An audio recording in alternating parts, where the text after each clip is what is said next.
Well, for those of you that don't know me, my name is JL. Some call me the old man. In any event, the story goes that when I was young, I started out on alcohol, being a professional musician by the time I was 12. Of course, that later turned on to marijuana and everything that leads from that direction, even to heroin. And then, to get me off of everything, I turned to alcohol, which I felt was the lesser of two evils, and have now come to learn that it is the evil. I would wake up each morning, my face usually in a pizza box, and I would get up, shaking and quivering, and I would go and buy a quart of Jack Daniels, and that was breakfast. Within 15 minutes, it would be gone. That was just enough to calm down the shakes. On my way home, I'd grab a half a gallon of Black Velvet. By day's end, it would be gone, as would I. I've never been able to shake it and have not shaken it to this day, with the exception that, well, I choose to drink like a beer a day and maybe a couple of shots, but it's always with you. Once it gets in you, you're not getting it out. It's like a taproot in your belly.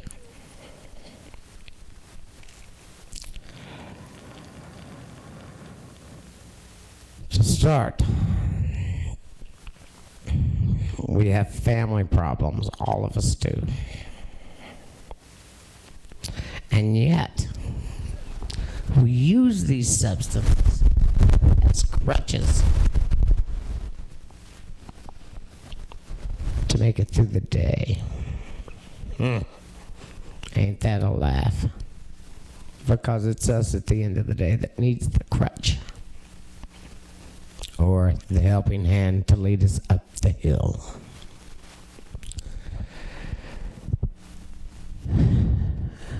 Coming from a family that has dealt only in alcohol in this city, in every related shape, way, and form,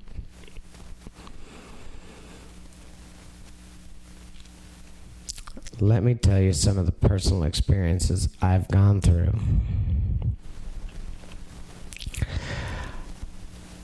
I can remember walking across a floor, opening a refrigerator, grabbing a Coke can, and then suddenly I'm walking across the floor again with the Coke can, but yet I look up at the clock and an hour has passed. I had gone into alcoholic seizures. Now, there were two other people present, and one of these people said, "Why do you do that all the time, man?" And I go, "What do you mean?" Where you suddenly like just fall down and you go into like these quivers and shakes for about 10 to 15 minutes, and then you fall asleep. So I was so shocked that those that I held so dearly and close to me would actually witness and not even say anything for 2 or 3 days. There is no loyalty with alcohol. None whatsoever. Oh, so you buy one guy a drink and he buys you another drink, and if you want to call that loyalty. I call that destruction. Now, have I ever been able to stop? I've been through treatment twice. And I was not willing to go through the program in any shape, way, or form. I was not prepared to be in a structured environment where I could not go out and get a bottle. And that's what happens. It takes over your life. It just eats at you. And then, once you're addicted, oh God, worse than heroin. You start to go into the sweats, the heat flashes, and you know in your mind that the only thing that is going to stop the sweats and the heat flashes is to get up to that liquor store, grab another drink, and guess what? They stop. Now, autonomically, or atomically, what your body is doing at that point is extracting every single bit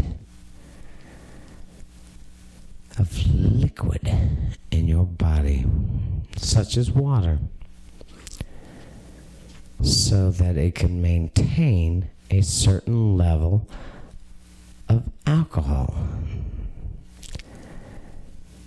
And that is why a drunk can stay drunk for days just on even a bottle. But what he doesn't realize is that he is destroying himself and his life. 9 years ago, I went to several doctors, more doctors than I even care to remember. But there was one doctor in particular that actually called me in and my elder mother and went, "There is no way this man can live another 6 months."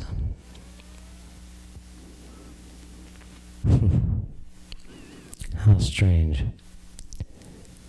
He would come down with lupus and die, and I would be allowed to continue to live. Have I quit drinking? No. Do I drink as much? No. Is this a step in the right direction? No. The only step in the right direction is not to drink. To go out and have fun, to have bonfires and go to dances and be with the one that you love. That's the true fun.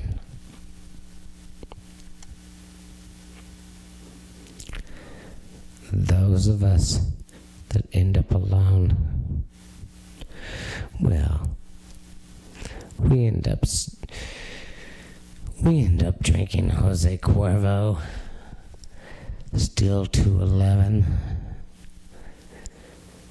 and we do it each and every day, in and out.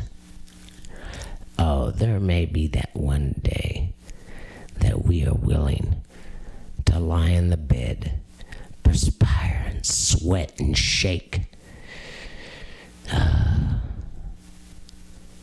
But by day 2, there is no courage left. You jump right back out there. You grab it. You grab it because you are a coward. Because you cannot face reality, because you cannot possibly go forward in life without it. And hey, here's a catch-22. How can you face life without it when you can't face life with it? Perhaps it's the easy way out. Out of what? I'm not sure.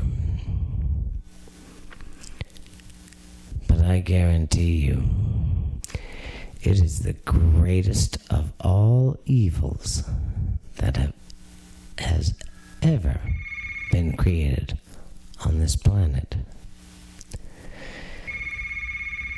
Now, I tend to work with younger individuals. Although I'm not very good at it, but I feel like there's nothing so bad that some good shouldn't come from it. And when people see me slobbering, falling down, unable to climb up the hill, extend their hand, help me up, well, just maybe that person looks down upon me and says, I really do not wish to be like that soul. If that would be the case, then I would say you were onto something. But then what would I know? I'm just an old man. And a drunken one at that. Even at this very moment. At this very moment, I have a bottle of Jose Cuervo in front of me, and I have a Steel 211 to my side. I haven't been able to beat it. And if you should get into it, then trust this old man. You will not beat it either. But then again, maybe you will. But why try? Why even give it the opportunity? Why not just live? Why not just go each day without it? See, I can't say that. But you still have the chance to where you can. And thank you very much. And I'd just like to say hello, my mama. And I'm really not dead. I'm really not dead. I'm really not dead.